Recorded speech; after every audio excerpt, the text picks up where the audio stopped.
Hi everyone, Kyle here from Wide Awake PH. In today's episode, we'll be talking about 3 quick and actionable steps you can take when brewing your own coffee, especially Wide Awake coffee, to bring your brews to the next level. So tip number 1, it's to use the right filter paper. So in the market today, you can find these kinds of paper filters. So this is unbleached, it's color brown, and this one is bleached, it's color white. So you can get standard bleached paper filter or Abaca paper filters. So the tip is, do not use this unbleached one. Instead, opt for this. So the reason why is that I find, or a lot of people also find, that this imparts a very strong and distinct woody, papery taste to your coffee. It also mucks up the flavor, so you can't appreciate all the flavor notes present in that coffee. And to illustrate this, we can simply just roll up the paper, dump it here in these cups, and then pour very hot water, let them steep for 3 minutes, and then I'll come back with a taste test. So while we're waiting for the water to heat up, it's important for me to tell you this because I know the temptation is very high to go for this kind of paper filter, the unbleached one, because it's easily accessible. You can find it even in, some convenience stores or some stores such as Miniso, I think, or Daiso. And it's usually almost always cheaper. But the thing is, for a small price premium of around 10 to 15%, I really recommend you to opt for something like this, the bleached paper filters, especially like Mola filter, the Abaca filter, the Cafec filters that you can find on Shopee or Lazada these days.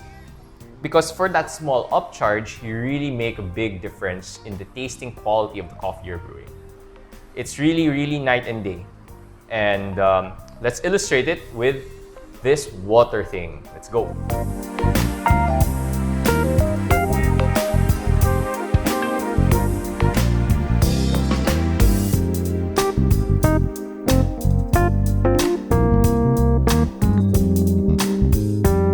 Okay, so just a disclaimer, like, this does not look appetizing at all, so I'm doing it for you.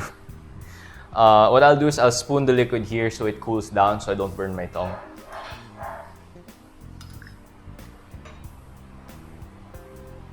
It smells very cardboardy, kind of like how Manila paper would smell.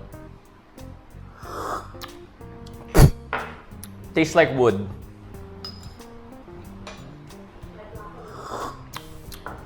Oh, so this has a very light taste. So I imagine if you pre-wash it, that kind of paper taste would go away.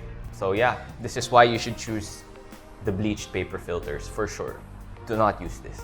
The second tip is to make your own brewing water for coffee. So I know that sounds kind of weird, but hey, if you think about it, coffee is very simple, especially black coffee. You're doing water and coffee. So it makes sense to put more attention into both your ingredients to get a really great tasting cup of coffee.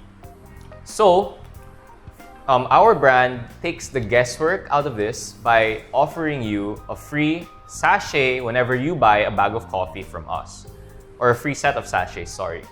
Essentially what you do is you just add this to 6 to 7 liters of distilled water, the kind of jug you can buy from a convenience store.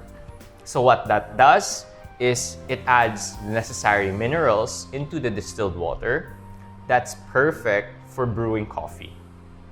So you get to experience much more consistent, much more sweeter cups of coffee with this kind of water. I know it sounds like a big hassle because you have to make your own water for brewing coffee, but trust me, your taste buds will thank you for it. So our third tip is to follow and use our recipe when brewing with a conical dripper like this. Well, our recipe is really designed for ease of use, so you don't have to kind of second guess yourself when brewing your coffee. For us, it's the ideal recipe to start and understand the coffee, and then you can fine tune afterwards. So now let's get to brewing. Before you brew, I recommend you pre-wet your paper filters properly and do it by running the filter with the brewer over running water, so like from your faucet. The goal is for the paper filter to take the shape of your brewer. You will see that if you do this step, you will get much more consistent results.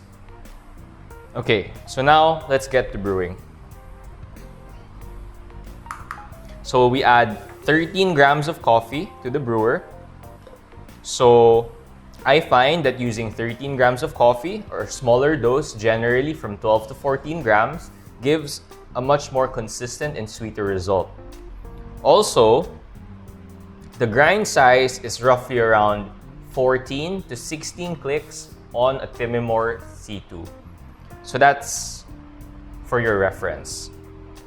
Okay, so brewing temperature will be anywhere around 94 to 96 degrees Celsius to taste.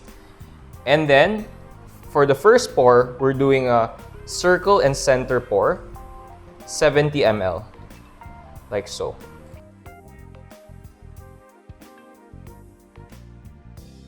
So we wait for the water to draw down, approximately 30 to 40 seconds. Once the water draws down, we again add 70 ml in the same pattern. So circle pour like this, saturating all that coffee, and then going to a center pour. Circle, center. So you can see that we're not really super strict with the technique here.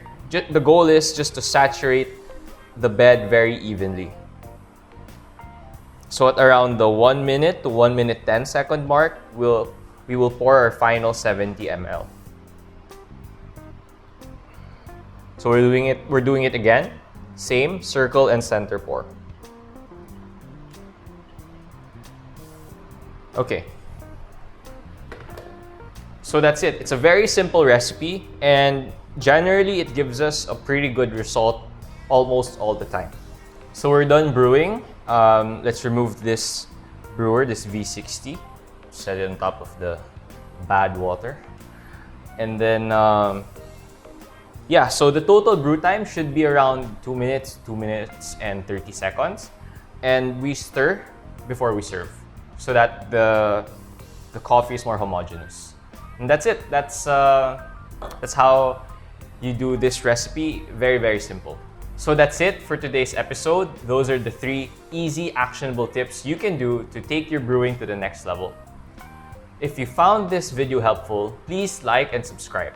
It really helps out a lot. Thank you so much. See you next time.